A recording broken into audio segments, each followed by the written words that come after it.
Let's talk about the Pittsburgh Steelers. Last year they take Kenny Pickett. He made some nice strides towards the end of the year. This Pickett-George Pickens type of combination now has been gaining a lot of steam this offseason. We saw some flashes in last season, but also in this preseason as well. And now the defense as a whole is going to be kind of back as one collective unit. TJ Watt is going to be healthy, at least coming into the year. Him missing that early chunk was a huge blow to them, and that kind of derailed whatever momentum that they were trying to generate early on. And then the O-line has improved as well, because when Najee Harris was there, I mean, we questioned his ability as a back, but it's also just like, where can you go if there are no holes as well? So the Pittsburgh Steelers, I think, are a team that have made some improvements. Absolutely. Now it's a question of, can they even get into the dance in the AFC, because they're going to be really talented, and Mike Tomlin has yet to have a losing year with the Pittsburgh Steelers. So 9-8 I think is definitely a good prediction. Whether or not it's enough to get into the playoffs is another conversation. I think Tomlin is always in the consideration for being one of the top coaches of the league. Like he just always, no matter what he does, they're always going to find. He'll be a first ballot Hall of Famer. That's without question. The funny thing about Pickett is, I didn't believe in him as a talent, but it's hard to count him out. Like, he just gets the job done. He doesn't look terrible, in my opinion. Yeah. And I really didn't think they were going to invest in him. I thought they were just going to kind of see where he goes, see where he develops. But it seems like they're all in on Pickett.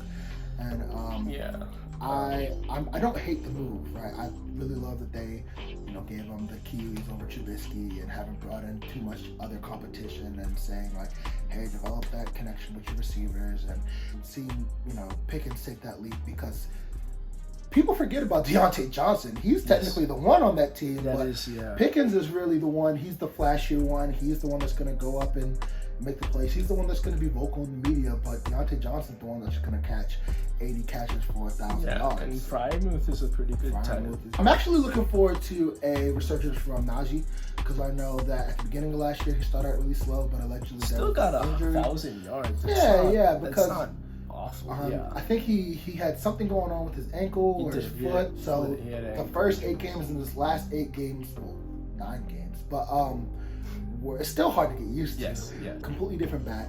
And I really think that he is still going to be the foundation of that offense. I really don't expect them to, become an air raid team or anything like that. They're the Steelers, right? And I think Najee can still be one of the more dominant backs. He hasn't been getting a lot of press lately.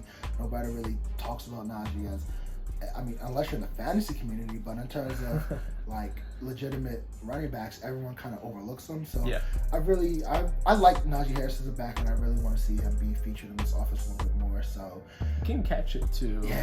He's a weapon. I think the biggest thing about Pickett is that the Steelers have done their homework, because he went to Pitt, and Pitt actually practices on former Heinz Field. I'm not even sure what their stadium's name is anymore, but the Steelers' home stadium nonetheless. They played there a lot, so it was like free scouting right there. So they've done their homework for X amount of years since Kenny Pickett has been there. So he's made some impression. He kind of represents what the franchise is about, as well as the heir apparent since Ben Roethlisberger retired. So it's definitely a work in progress, but I do think that they'll be always a competitive, a very hard-nosed, tough team, and they can have their given day and really mess things up, especially the playoff race. I think they're never going to lay down. They're going to be a team that fights to the very last tooth and nail, and I'm really excited to see what